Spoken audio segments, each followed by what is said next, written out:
Ladies and gentlemen, welcome back to the MJ Show. I'm your host, Mihir Joshi, and with me is the incredible Mickie James, 10-time world champion, 6 times in WWE, 4 times in Impact, and so much more. And one of the things that I'm excited about is also to find out a little bit beyond wrestling, but we've got to kick it off with the wrestling. So before I get into any questions, do you want to say hi to everybody who's joined in? Yeah, definitely. Thank you. I don't get to go on Instagram Live that often, so I appreciate it. And of course, I don't get to talk to my fans in India very often, so the opportunity for this is amazing. So thank you so much. Yeah, so you got to know, people here in India are absolutely crazy about WWE, about wrestling in general, not just WWE, but wrestling in general. I know you've come to India, you've performed here as well, so you know the fans here are absolutely crazy.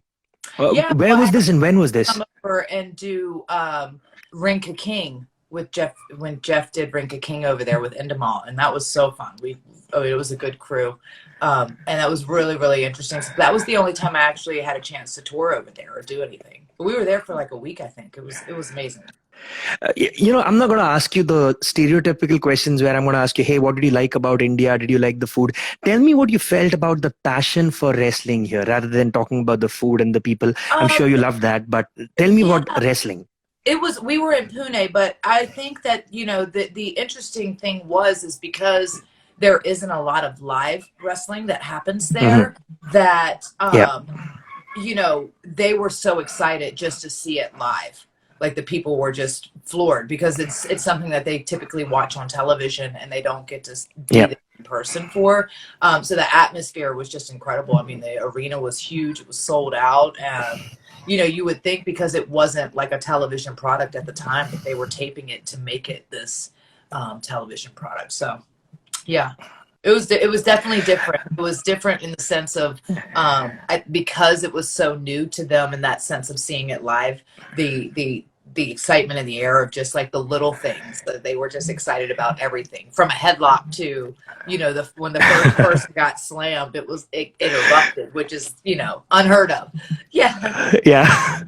I mean, see, in that sense, most people, they joke about it in the forums when they talk about fans from India abroad, because in India, kayfabe is genuinely still alive. People still believe in wrestling. They believe that, everything that is happening is very real. They invest in the stories and because they invest in the stories, they love the superstars who are performing for them. The good guys are loved and the bad guys are hated. And it's very real for a lot of people here, especially for the people who are not from the metros, who get to watch wrestling on a daily basis, who know the ins and outs, because now wrestling has become so much more open. Like people know what's happening. Quite a lot of things are kind of out in the open, so they know how the business works. But they still, there are still so many fans who love it for the storylines and for everything that goes on. Yeah. But I think for so many people here in India, it's just amazing. It's like watching superheroes in real life. And I think this is something that we should kind of talk about. You've been an inspiration for so many young women. You've been doing it for the longest time, from the Attitude Era to the Divas time, and beyond that, the modern era of wrestling. How do you feel about all the young women who write to you? Like, I can see right now in our conversation the number of people who are writing to you, just telling you that they love you, and from all across the world telling you that they love you. So what's the message that you want to tell young girls out there, and how did you begin your journey years ago in the world of pro wrestling? Well, I started at a young age. I started right out of high school and went to school for it. And, everybody's path is so different. So there is no perfect way to get there. But as far as, seeing the women now and what they're capable of and all the strides that we've all had to make to get there, it's pretty incredible. It's remarkable. And so I just feel like the future is so bright, especially for women's wrestling, to continue to grow. And we have some of the best athletes in the world now, as females competing at this sport on so many different levels. So it's really, really cool to see. And it's awesome for me to have, from when I've started, to see how far we've come and to still be, kind of playing on this little chessboard. So, yeah, I don't know. I think that, I'm a firm believer of like you know, obviously there's going to be tests and trials and all these things. But if you really want something and if you really believe in yourself and you really put in the work, that you can really do anything that you want to do, you know. Yeah. And a lot of it's mindset and a lot of it is, you know, believing in yourself when nobody else does. And it's all those things. But I promise the reward is always, always worth it, right? In the end. So.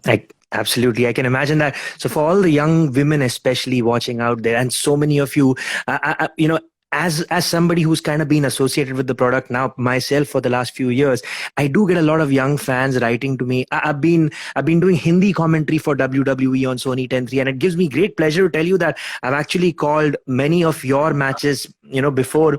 Yeah, so for me that was such a thrill, that, you know, somebody whom I watched growing up when I was I mean, I've been watching wrestling for about 25 years now. So I've seen, you know, the Attitude Era live on television when it was happening here in India. Of course, we'd get it like a week late, but I Yeah. watched it. And for me, it was great to see that, you know, you were there, you're here now, and you are still kicking ass. And, you know, everybody is now super excited about this humongous forbidden door, as they call it, that you've sort of torn down. How is this happening? Everybody wants to know. I'm sure you've answered it in places, but for all of your fans here in India, how are you now going to be a part of the Royal Rumble? Well, I think a bit of magic, obviously. And I know that there's been a lot of things that have happened to lead up to this. And the Forbidden Door has definitely been a topic of conversation. I feel like I know that Impact and WWE have worked together in the past on certain things. So, but to honestly, to get the call to come back to the Royal Rumble,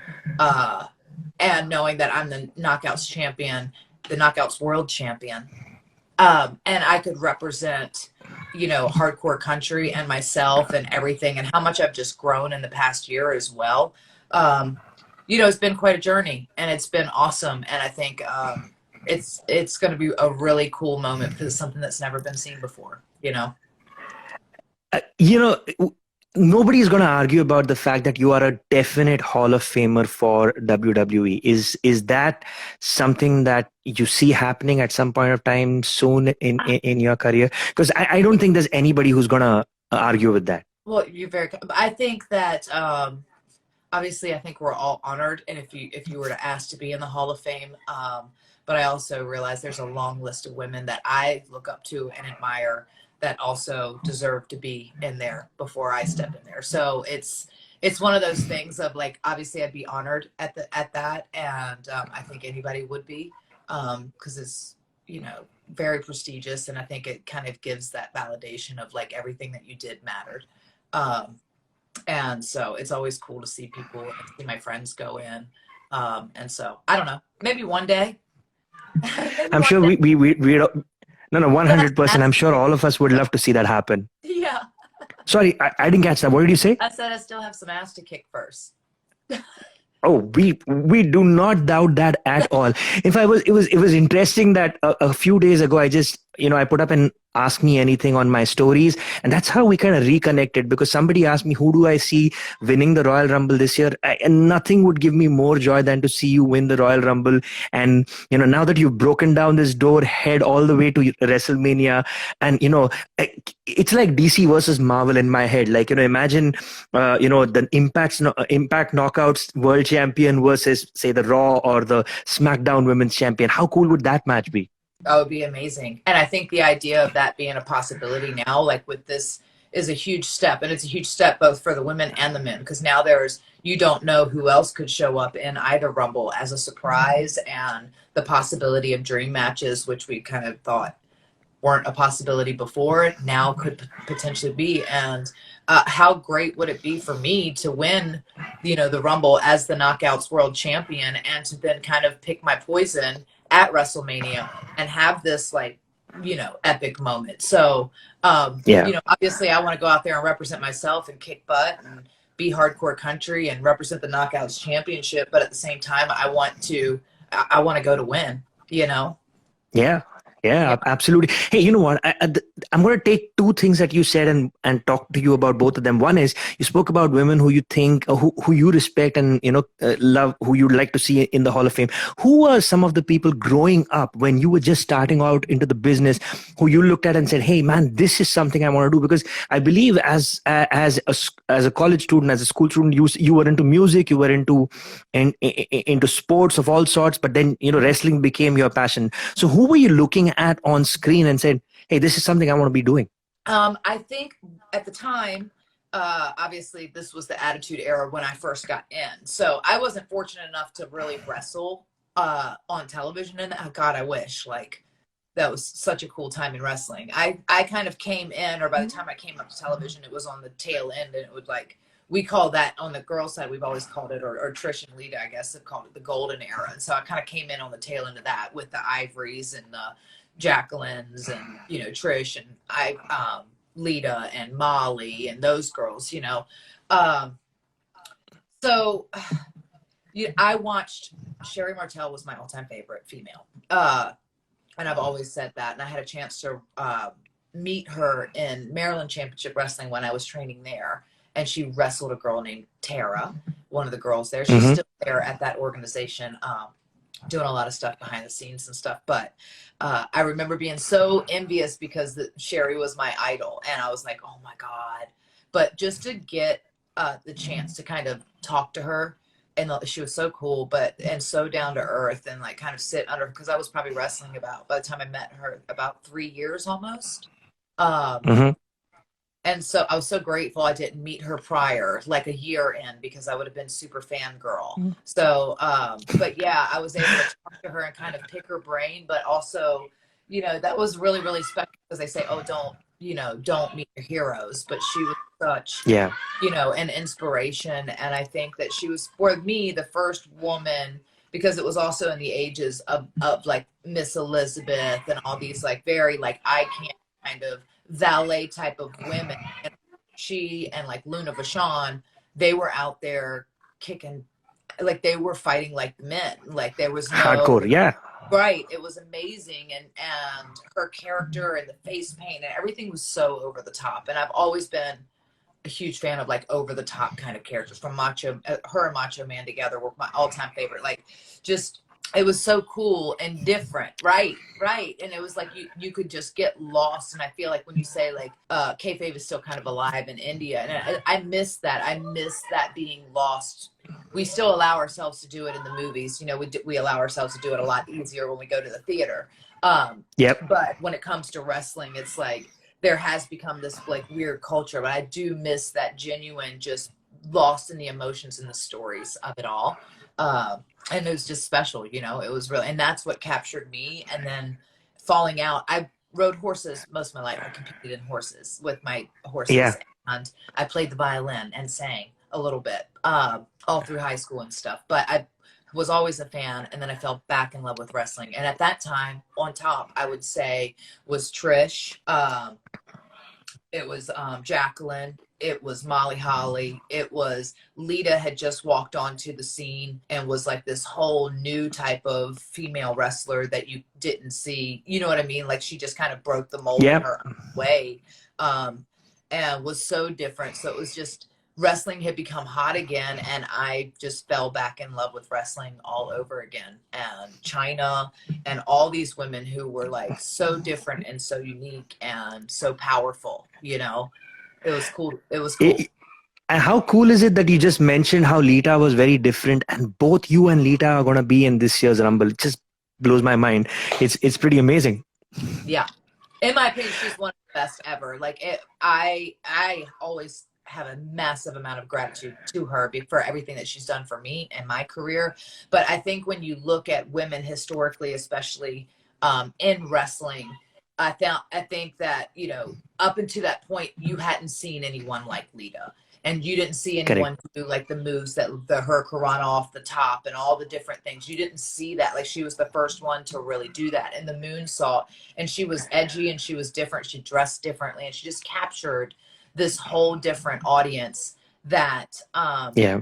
wrestling hadn't really seen before, and it was just Yep. it was really, really perfect. And I think it was pretty iconic, which is why she still gets one of the biggest pops of the night when she goes out there, is because that, not just saying the matches that she had and from main events and all these other things with Trish and all these things, but just I think that the emotions that she was able to capture from her fans and from the audience along the way really have, like, the people just love her and they respect her because she made a difference, you know? Yeah, yeah, 100%.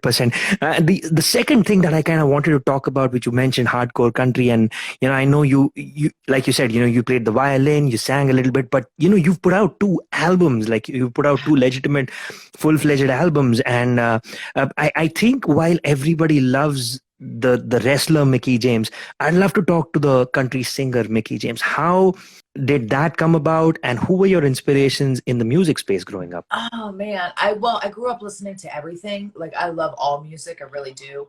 But I always kind of sang, but more to myself. And Yeah. violin is one of the, I played the violin for 5 years. I still have it. Like I wish I could play it like as well. It'd probably help me with my songwriting. I've been working on a whole new album, like all originals, throughout this entire pandemic, and I feel, yeah. I'm really Wow. excited about that because it's just been, you have more time to yourself, so you have more time with your thoughts that you can write them down. But it's one of those things of I just needed. It's a bit therapeutic for me, I think, because it's a way for me to get my emotions out or thoughts out or a different outlet. Because wrestling is so, and both of these, music and wrestling, I think, are subjective or of who the audience is and if they like your stuff or not. But I feel like because wrestling was always, depending on what somebody else thought, or also it was a very it's a very aggressive sport, that I still am a very sensitive person. I'm a very sensitive person, and I needed that way to kind of just get that out, and to speak that and just be comfortable in that. And I think also I always wanted to sing when I was a little girl, and I was terrified to even chase that dream. And after I made it in wrestling, I finally gathered the courage to just go record my own stuff, like whether anybody got it or liked it or not. It's just having that faith in myself to go like, no, I'm going to go do this. And then through that, all these other doors started to open up, and I've been able to open for, so many people and have these awesome duets, and, keep working on now my third full album, but I've probably dropped about, I don't know, 10 singles as well. And Yeah. yeah, it's cool. It's great. And I've made some great relationships and become a better songwriter, I think. And it's fun. It's different and it's fun. And it's just a different type of art to give to my fans, I think. I love that. By the way, for everybody watching right now, if you've been following the MJ show, pretty much everybody in the music industry here in India comes on this show. And while I've been associated with wrestling and I've had wrestlers in the past, this is one of those rare moments where I can legitimately say that the wrestler that I'm speaking with is also a musician. So as I always do when I have singers on the show, I say the best way for you to show your love for them is go listen to their music, share their music. She's got 3 amazing music videos on her own YouTube channel. Go check them out. I'm going to talk to her about one of them, but most importantly, follow her on Spotify or whatever music platform you listen to.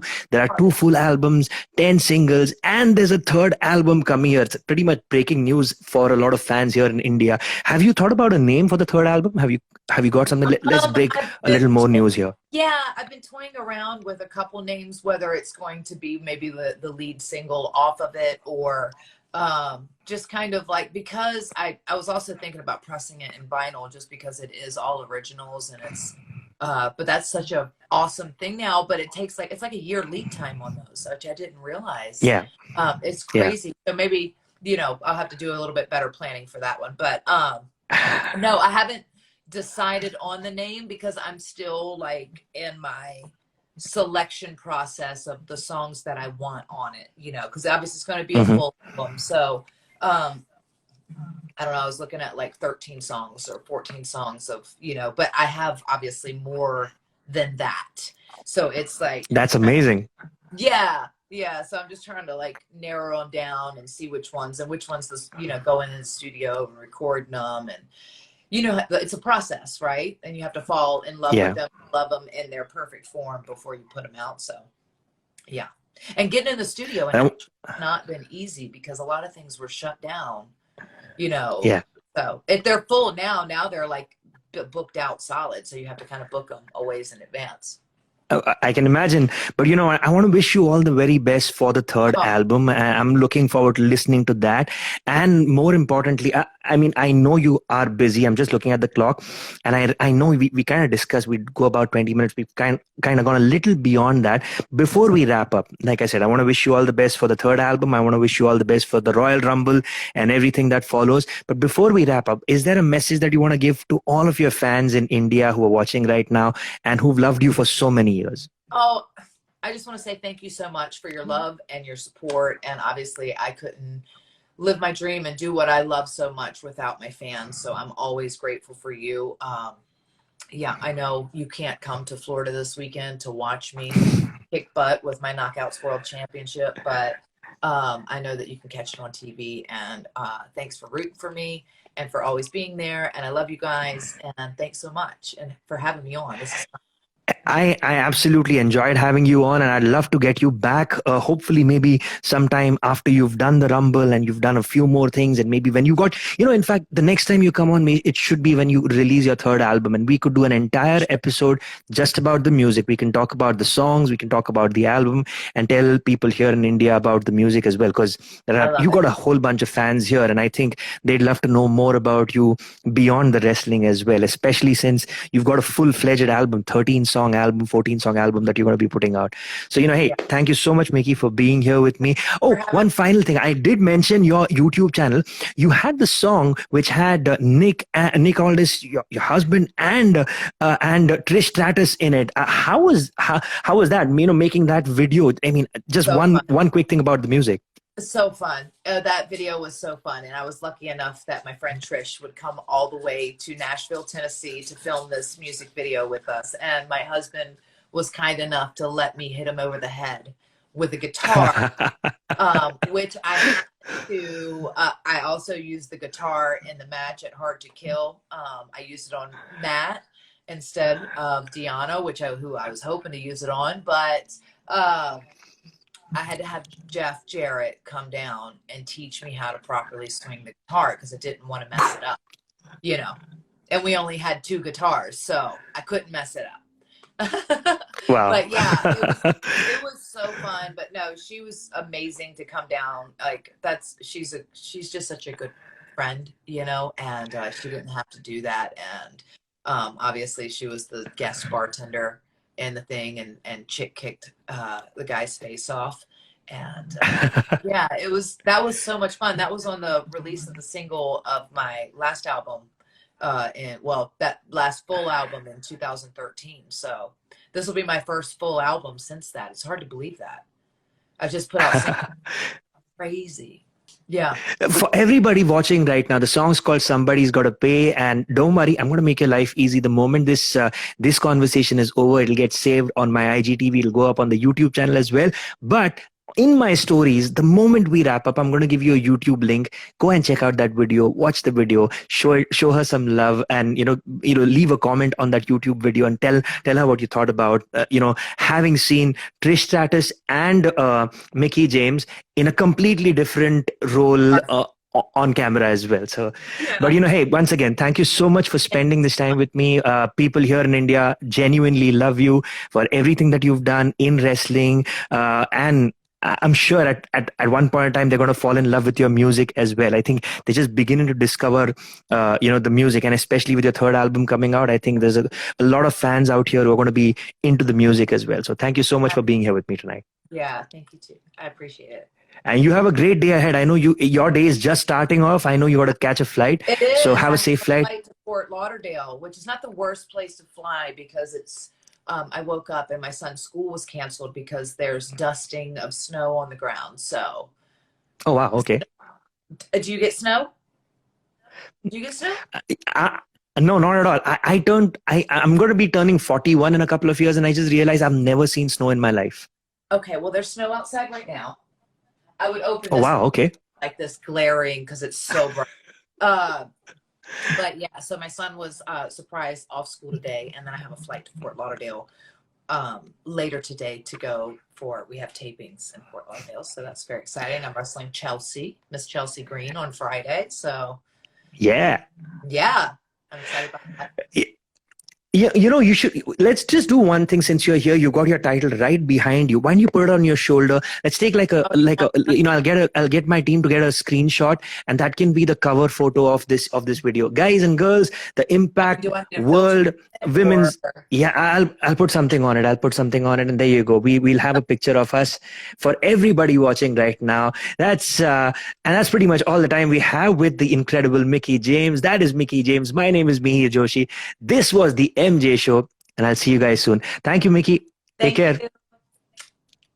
Hey, I'm Mihir Joshi, and I hope you enjoyed that video. If you did, make sure you subscribe to the channel and hit that bell icon so that you get a notification every time a new video goes up. Hit the like button as well. Leave a comment here for my guests and for me, and share it with absolutely everybody. We will really appreciate it. Make it happen.